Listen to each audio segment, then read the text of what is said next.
مجھے یہ بتائیں، ذرا سمجھداری کی تھوڑی سی کوشش کریں، کچھ لینا ہو بازار سے پیسے جیب میں رکھنے پڑتے ہیں یا نہیں؟ پوچھ رہا ہوں، ایسے بغیر پیسوں کے چیزیں مل جاتی ہیں؟ نہیں۔ اچھا، پیسے حاصل کرنے کے لیے آپ باقاعدہ محنت، مزدوری، کاروبار، تجارت، جو بھی کچھ ہے، نوکری کرتے ہیں، کماتے ہیں۔ چیز لینے گئے، آپ نے کوئی چیز خریدی، آپ کو اس کی رقم دینی پڑتی ہے۔ یہ سر سے لے کر پاؤں تک وجود ملا ہے، کیا دیا ہے آپ نے؟ پوچھ رہا ہوں۔ اب آنکھوں کی کوئی قیمت لگا سکتے ہیں آپ؟ کانوں کی، زبان کی؟ نعمتیں گنوانے لگوں، پورا جسم گنواؤں، کوئی بدل ہے؟ نہیں، پرواہ نہیں کرتے کہ یہ جس نے دی ہیں اس کا کہنا مانے وہ ہم سے اس کے بدل میں کوئی پیسے نہیں مانگ رہا۔ ہم نماز پڑھتے ہیں، نہ پڑھیں اس کو کوئی فرق نہیں، پڑھتے ہیں اس کو کوئی فرق نہیں، پڑھیں گے کہنا مانیں گے ہماری جھولی بھری جائے گی، ہمیں فائدہ ہوگا۔ اچھا، رزق اللہ نے دیا ہے، اس کو صحیح طرح استعمال کریں، پیٹ بھی ہمارا بھرتا ہے، ثواب بھی ہمیں ملتا ہے۔ اور بہترین چیز دی، پورے درخت میں جو سب سے بہترین چیز ہے وہ پھل ہوتی ہے، وہ ہمیں دیا گیا۔ اس کے باوجود ہم پتہ نہیں اپنے آپ کو کیوں سمجھدار کہتے ہیں جب ہم سمجھداری والے کام نہیں کرتے۔ اے انسان، یہ دنیا دارالعمل ہے، یہاں آیا ہے، یہ ساری نعمتیں تیرے لیے ہیں، تو ان کے لیے نہیں ہے، تو خدا کے لیے ہے۔ بس یہ سبق یاد کر لے، یہ نعمتیں تیرے لیے ہیں، ہوا جتنی چاہے کھینچ، جتنا مرضی سانس لے، پانی جتنا مرضی پی لے، زمین پر چلنا ہے، بیٹھنا ہے، سونا ہے، تو زمین کا استعمال کر لے۔ تو اس پر مکان بنا لیتا ہے، بلڈنگیں بنا لیتا ہے، تجھے بنانے کے لیے منع نہیں کیا، اجازت دی۔ ان میں رہ کر، آسائشیں پا کر، یہ ہاتھ پاؤں سارا کچھ، پورا جسم رب نے دیا جس سے یہ سب کچھ کرتا ہے، وہ عقل وہ سمجھ بھی خدا نے دی ہے، پھر اس خدا کا کہنا کیوں نہیں مانتا؟ اس کا جواب اس انسان کے پاس نہیں ہے، سوائے اس کے سستی، غفلت، ضد، انا یا اپنی جھوٹی خواہشات کی پیروی۔ اے انسان، یاد رکھ، یہ دنیا رہنے کی جگہ ہے، یہ دل لگانے کی جگہ۔ رہنا کتنا ہے نہیں پتہ، یا تو یہ کنفرم ہونا کہ جی اتنے برس تو رہنا ہی رہنا ہے، اس کی بھی کوئی گارنٹی نہیں ہے۔ تو جس کی گارنٹی نہیں ہے، ضمانت نہیں ہے، اس کے پیچھے لگا ہوا ہے، اور جس کی ضمانت ہے اس کی پرواہ نہیں کر رہا۔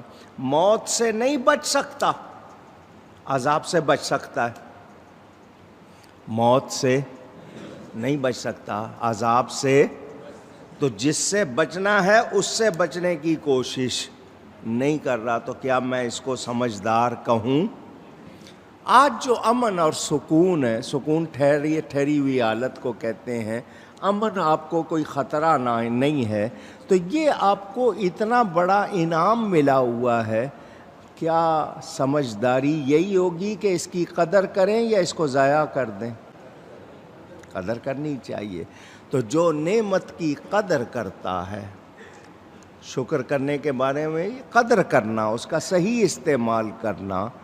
تو اب یہ قوم سمود کا کیا حال تھا؟ ان کے ہاں نہریں نہیں تھیں، پانی کی نہریں نہیں تھیں۔ گرمیوں میں ان کے لیے پانی کا انتظام، سردیوں میں کنویں کا انتظام، محلات، باغات میں گزر اوقات کرتے تھے۔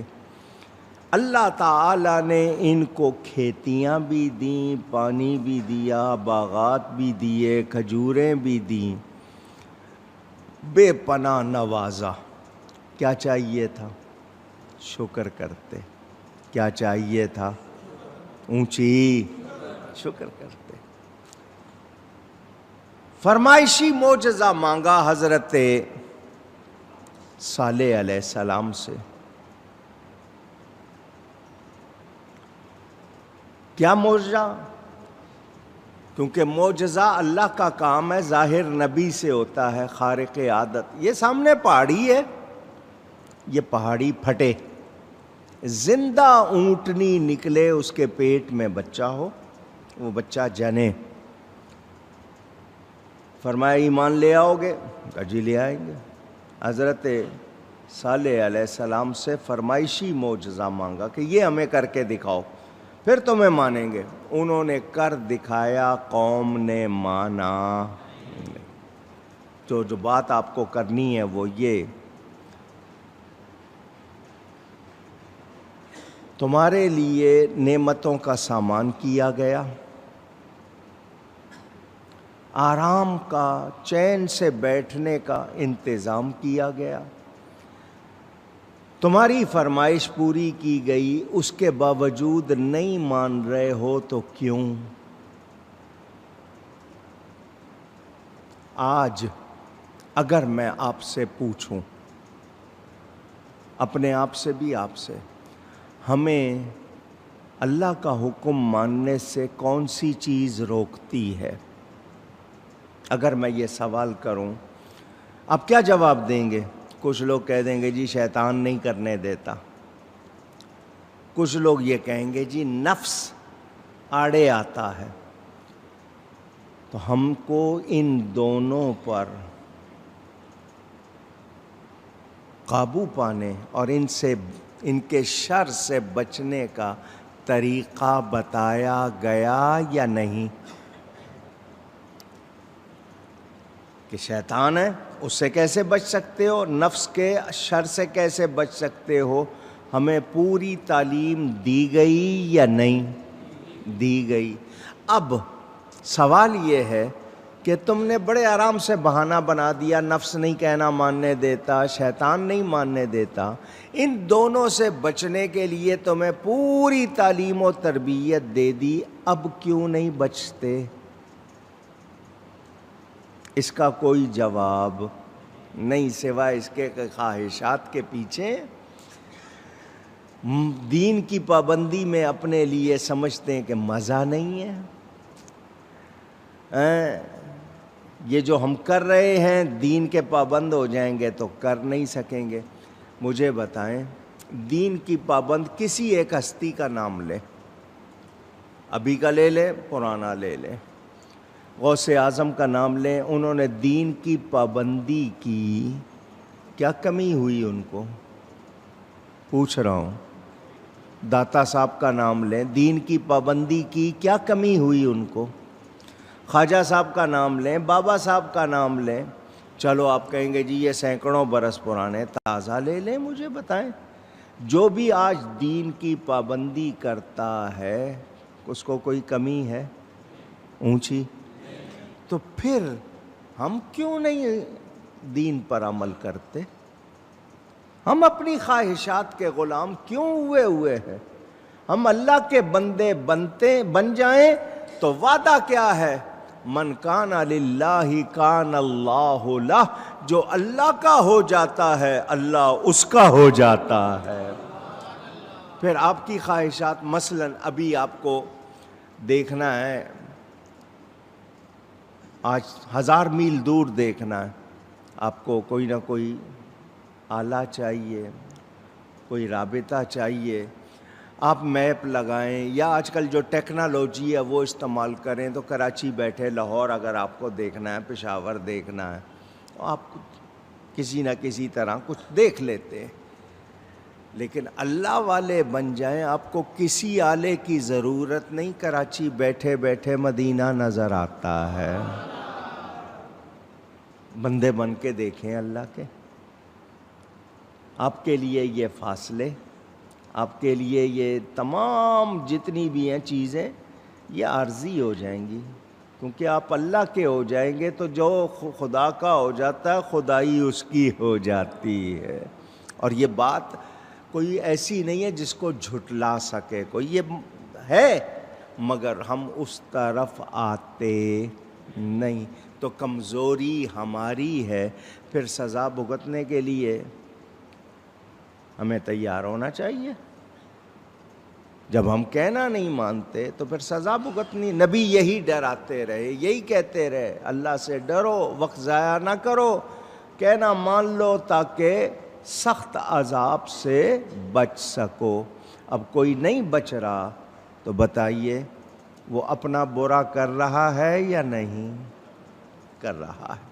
میرے دوستوں اور بزرگوں، اللہ فرماتا ہے، سنیں ایک مرتبہ پھر، اللہ فرماتا ہے اتترکون فی ما ہاہنا آمینین، کیا تم یہاں کی نعمتوں میں چین سے چھوڑ دیے جاؤ گے؟ فی جنات وعیون، باغوں اور چشموں، وزروع ونخل طلعها ہضیم، اور کھیتوں اور کھجوروں میں جن کا شگوفہ نرم و نازک۔ کھجور چونکہ اعلیٰ چیز ہے اس کا الگ سے ذکر کیا گیا، باغات بتائے گئے، یہ تمہارے لیے چشمے، یہ نہریں، پانی کا انتظام کیا گیا، یہ تمہیں طرح طرح سے نعمتیں دی گئیں۔ وَتَنْحِتُونَ مِنَ الْجِبَالِ بُيُوتًا فَارِهِينَ، اور پہاڑوں میں گھر تراشتے ہو، پہاڑوں کو کاٹ کاٹ کے گھر بناتے ہو بڑی استادی سے، مہارت سے۔ فَاتَّقُوا اللَّهَ وَأَطِيعُونِ، یہ سب کچھ تم نے کر لیا پھر بھی اللہ سے نہیں ڈرتے اور نبی کا کہنا نہیں مانتے۔ یہ جو تم پہاڑوں میں گھر بنا رہے ہو، آج بھی آپ کو جا کے دیکھنا ہو، نمونہ چھوڑ دیا گیا۔ مدائن صالح، آپ مدینہ منورہ سے سفر کریں آگے، بیت المقدس کی طرف جاتے ہوئے، تبوک کی طرف جاتے ہوئے، رستے میں مدائن صالح پہاڑوں میں کیسے گھر بنائے تھے اب بھی جا کے دیکھ سکتے ہیں آپ۔ حیران ہوتے ہیں لوگ انجینئر آج کے کہ ان کے پاس اتنی مشینری نہیں تھی، ہاتھوں کے جو ان کے آلات تھے ان سے انہوں نے پہاڑوں کے اندر گھر بنائے، موسم سے بچنے کے لیے کہ یہ سردیوں میں گرم اور گرمیوں میں ٹھنڈے رہیں گے، اور بڑے مزے کے انہوں نے بڑے مضبوط گھر بنائے۔ اللہ نے ان کے لیے باغات، چشموں کا ذکر کیا، میووں کا ذکر کیا۔ یہ جو تم کھانے کھاتے ہو ان کے ذائقے مختلف ہیں، مختلف ان کی تاثیر ہے، یہ تم نے سب کچھ دیکھا، سوچا ہے کہ یہ کون بنا رہا ہے، یہ ذائقے کون دے رہا ہے؟ کھجوروں کا خاص طور پر ذکر کیا۔ اب صرف کھجور پر تقریر کروں تو پتہ نہیں ایک دو جمعے اسی پر لگ جائیں۔ یہ کھجور میں نے آپ کو بتایا تھا انسان کی پھوپھی کہلاتی ہے، حدیث میں اس کو انسان کی پھوپھی کہا گیا۔ پھوپھی باپ کی بہن کو کہتے ہیں۔ حضرت آدم علیہ السلام کے لیے اللہ نے جو مٹی منگوائی اس سے آدم علیہ السلام کا خاکی پتلا بنایا، جو مٹی بچ گئی اس سے اللہ نے کھجور بنائی ہے۔ جب یہ کچی ہوتی ہے، کچی پکی، اس کو رطب کہتے ہیں، جب تیار ہو جائے اس کو تمر کہتے ہیں، تمور جمع ہے اس کی۔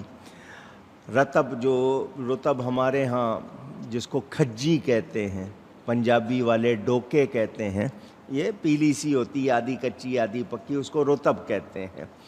جب تیار ہو جائے، یہ اس میں اتنا فولاد ہوتا ہے، آپ نے دیکھا یہ پیلی پیدا ہوتی ہے مگر فوراً کالی ہو جاتی ہے، یعنی لوہا بھرا ہوا ہے اس میں فولاد، اتنی طاقت اس میں، اتنی غذائیت۔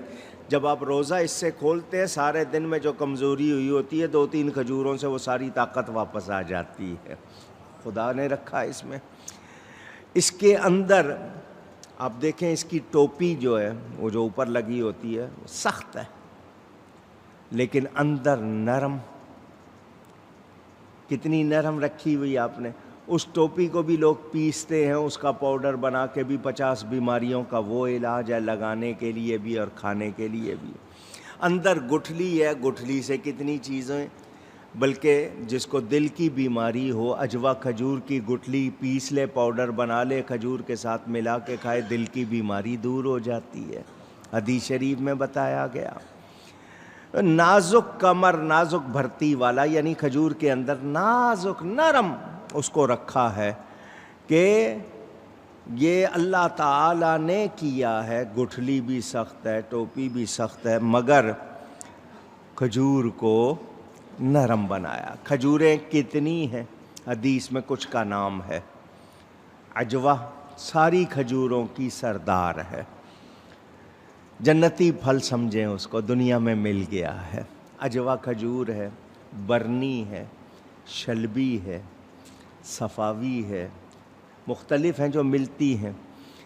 کسی کا رنگ، کسی کا سائز، کسی کا ڈیزائن. بغیر گٹھلی کے کھجور بھی اللہ تعالیٰ نے پیدا کر دی نبی کی برکت سے.